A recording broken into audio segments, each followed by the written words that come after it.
post-game, but now that you've seen the film and had a few days to think it over a little more, I wanted to ask you again about how you judge when to lower your shoulder versus when to slide. Um, how much is a risk-reward kind of thing coming into play as those plays are developing? Yeah, looked at it. Obviously, had my coaches telling me we don't ever want you to do this. Uh, Obviously, I get that coming off of the injury and what had happened, you know, prior with the concussion. But I don't know. To me, it's football. I mean, you go out there and like for me, I can see the first down in instances and want to do all that I can to go and get it. Uh, but I don't know. It's football. I want to be able to continue making plays that I feel can contribute to moving the chains and helping our team. So whatever it takes for me. But then again, I mean, I'm gonna tell you, I got to slide. I got to do all of that. But instinctively, it's I don't know. It's weird. I know it's like a weird competitive thing. How much can a second game back kind of make a difference for somebody that's tired? Just having that one game to do better and going back out the second time. Yeah, I think you start to get into a rhythm again. And you start to get back into how your routine was. Coming off of the first week to the second week, and then staying in that rhythm of doing things. So I think it'll help a lot. So there was a moment in pregame NBC interview that you did where you were talking about how like when you were first kind of being exposed to criticism in Alabama after the national championship loss to Clemson, and you said that you had spoken to like a mind coach or somebody. I was curious if you still like speak to somebody to kind of work on that, and if not, what have you taken from that moment, that time that you still keep with yourself now? Yeah, of course. I definitely have someone that I speak to, and we have a routine of the times I talk to him, the days that I talk to him, and things like that.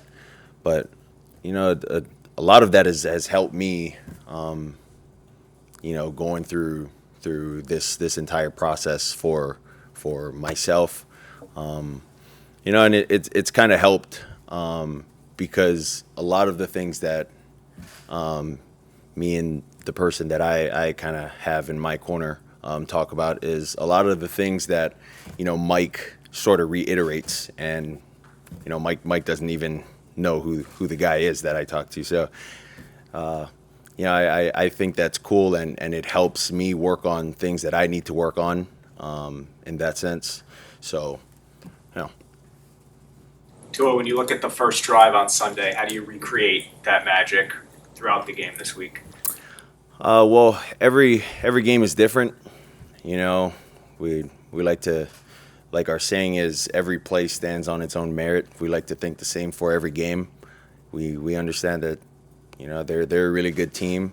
Obviously, their record doesn't show, but they play extremely hard defensively, offensively, and in the kicking game. They're really well coached team, and I'm speaking defensively. Like they play really hard. They're well coached. They run a variety of things that can confuse quarterbacks. So we'll have to be prepared going up against these guys. So what have you seen from the Lions defense from a couple of days of film study? Yeah, I mean they got their first round draft pick who's really looking comfortable, kind of fitting into their defensive scheme. We've seen some things that they do really well, and we're trying to nitpick on things that they don't to try to give us an advantage, in this game. But they really well. Jeff Okudah, I mean, really good corner. He does a lot of good things, and you can see a lot of the traits that he has. You see them in really good corners.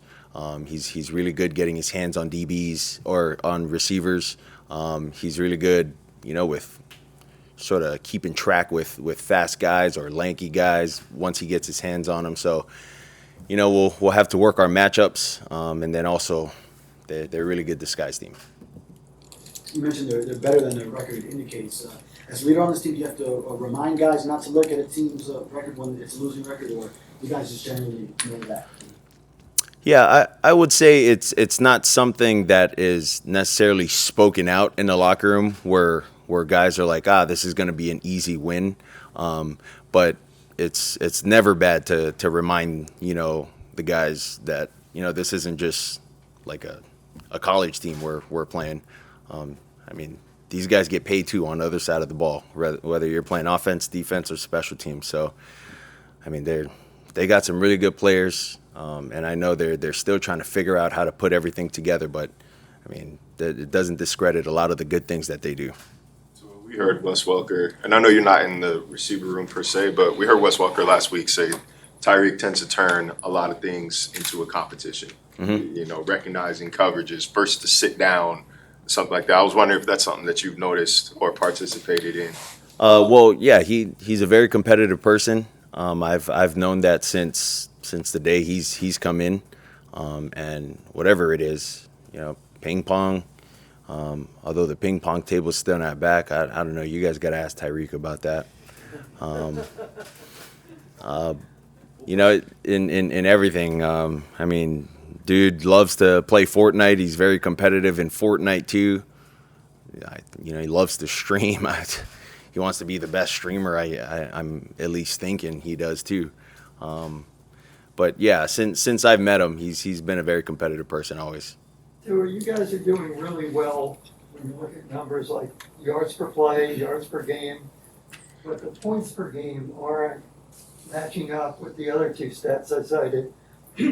Where's the disconnect? What do you guys have to do better to get the points per game where you want it to be? Yeah, I think we got to finish drives.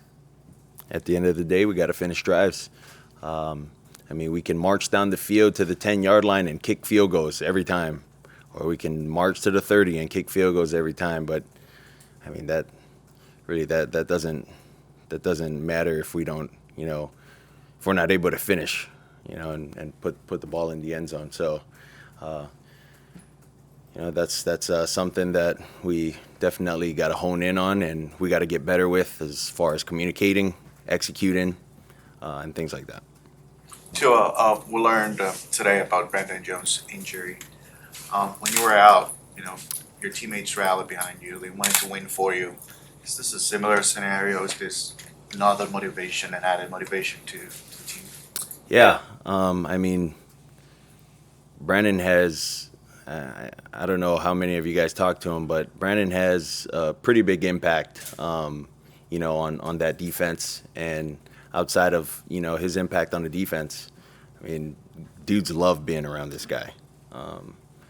Whether it's been on the ping pong table or just, having a chat with this guy, like guys rally around him. He's a really good guy. He'll definitely be missed. But for me, that's my boy. His locker's next to mine, so that's my guy. And it sucks to see that. Sucks to see him go through that, and his family have to go through that with him as well. But my thoughts and prayers are always with him, and hoping that he can recover fast from this and come back stronger next year. Your lineman was up there, keep you clean on Sunday night. What you like about the protection?